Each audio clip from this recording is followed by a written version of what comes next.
B lookup लगाने में confusion होती है। आज इस वीडियो में मैं आपको बी लुकअप एक्सपर्ट बना दूंगा। बी लुकअप में अगर मास्टरी करनी है तो इस वीडियो को देखना आपको बहुत जरूरी है। आपने वीडियो बहुत सी देखी होंगी, पर ऐसा रियल प्रैक्टिकल एक्सप्लेनेशन आपने आज तक नहीं देखा होगा।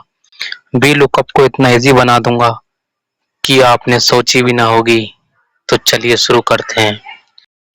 इस रियल डेटा पे मैं आपको बताऊंगा कैसे आप बी लुकअप यूज कर सकते हैं, बी लुकअप सिंटैक्स क्या होते हैं, आपको सिंपल भाषा में समझाऊंगा।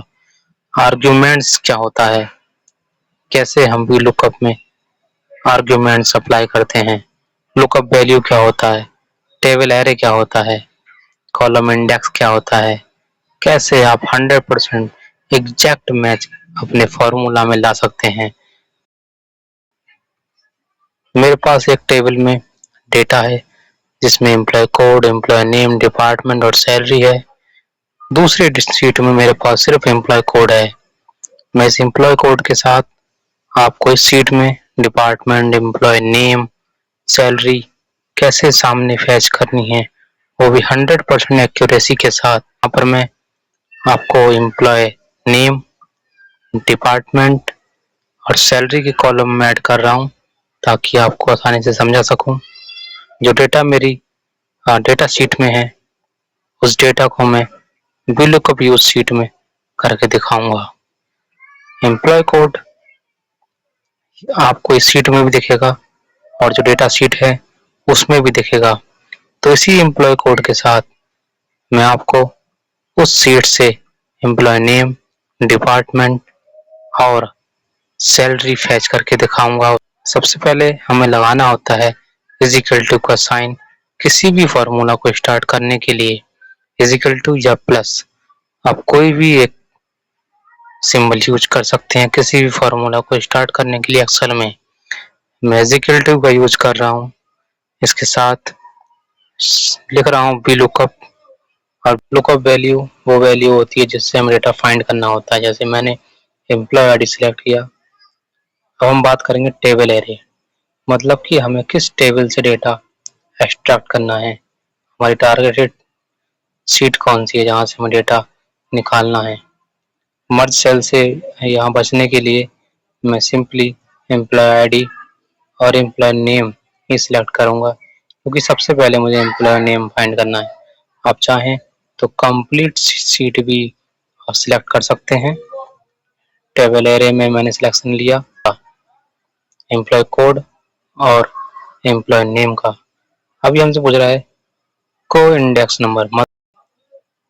को इंडेक्स नंबर का मतलब है कि मुझे किस कॉलम को डेटा रिटर्न करना है। तो मुझे जैसे एम्प्लॉय नेम मतलब कॉलम नंबर 2 का डेटा रिटर्न करना है तो मैंने 2 लिया।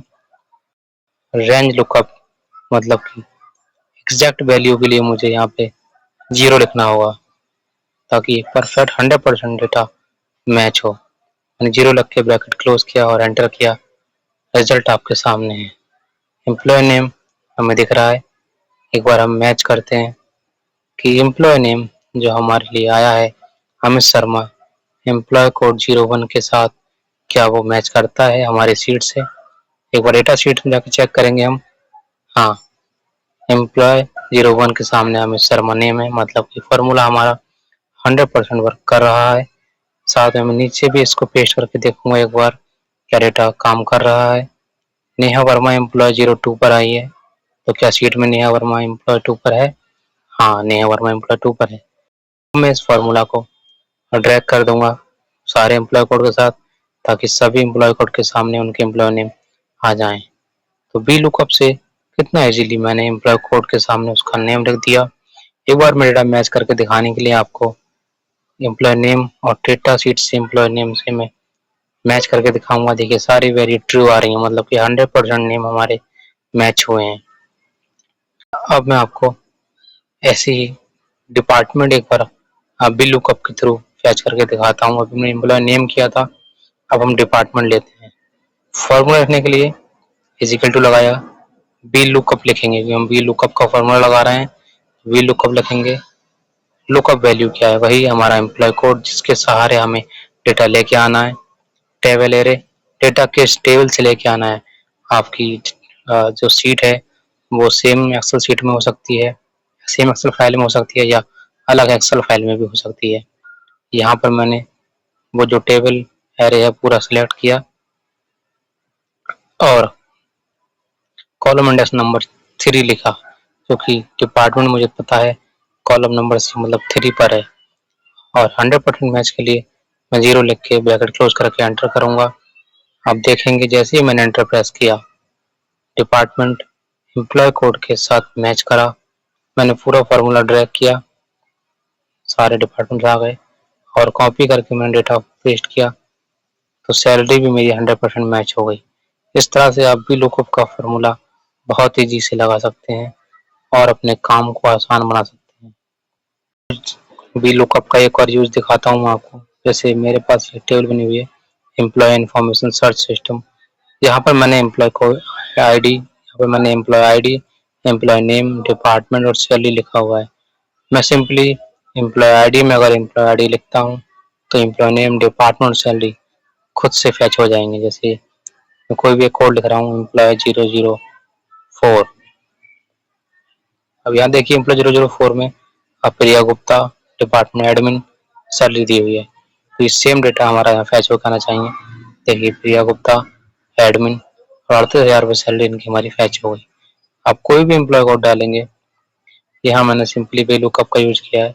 टारगेट सेल अपने J3 लिख लिया है और डेटा शीट मैंने से डेटा फैच कराया है, और ये वाला डेटा मैंने फैच कराया है डेटा शीट से। सिंपली फार्मूला आपके सामने है। और मैं आपको एक और कोड लिख के दिखाता हूँ। यहाँ पर एम्प्लॉय का कोई भी आप कोड ले सकते हैं जो हमारे रिकॉर्ड में हो। जैसे 004 की जगह मैं अभी 5 करता हूँ, तो विकास कुमार सेल्स 45,000 आ गए। कोई भी एक कोड लास्ट में लिखता हूँ, 50 करता हूँ, एक बार मानता हूँ इसको। एम्प्लॉय कोड 50 दिखा देखते हैं, अगर है तो डेटा आएगा। जैसे 50 किया, दिव्या सिंह अकाउंट से 51,000 रुपये सैलरी साथ डेटा फैच किया इजीली। तो वी लुकअप से आप इस तरह से बहुत डेटा एक्सट्रैक्शन कर सकते हैं, अपना काम इजी कर सकते हैं, और कई तरह से आप वी लुकअप का यूज करके अपने शीट्स को मैनेज कर सकते हैं। मैंने आपको यहाँ बताया वी लुकअप वैल्यू क्या होती है, क्या ढूंढना है। टेबल एरे, डेटा रेंज जहाँ से डेटा लेके आना है। कॉलम इंडेक्स, कौन सा कॉलम रिटर्न करना है। फॉल्स मतलब एग्जैक्ट मैच के लिए 0। कुछ एरर्स आपको यहाँ पर मिल सकते हैं, NA आ सकता है, REF आ सकता है, वैल्यू आ सकता है अगर फार्मूला में आपके इशू हुआ। जैसे अगर मैं बात करूँ NA किस केस में आता है, वैल्यू नॉट फाउंड। अभी मैंने क्या एम्प्लॉय 19 नंबर का डिलीट किया है, देखेंगे आप यहाँ पर हाँ ये देखिए 19 नंबर एम्प्लॉय इस शीट में हमें नहीं मिला। सिस्टम हमें NA फार्मूला हमें NA दिखा रहा है। अब बात करेंगे हम REF कैसे आ सकता है। रॉन्ग कॉलम नंबर अगर आपने फार्मूला में लिया है तो रिकॉर्ड में आपको REF जैसा लिखा दिखेगा। जैसे शीट में इस कॉलम में मैं कोई भी एक रैंडम कॉलम नंबर डाल देता हूँ जो कि एग्जिस्ट ही नहीं करता, देखेंगे आप REF लिख के आ चुका है। तो ऐसे एरर आपको इस तरह से आते हैं। फार्मूला को ठीक से चेक करें, फिर आप प्रॉपर रिजल्ट ले पाएंगे। मुझे बताइए आप वैल्यू किस केस में आएगा और कैसे आएगा, कमेंट में इंतजार रहेगा मुझे आपकी कमेंट्स का।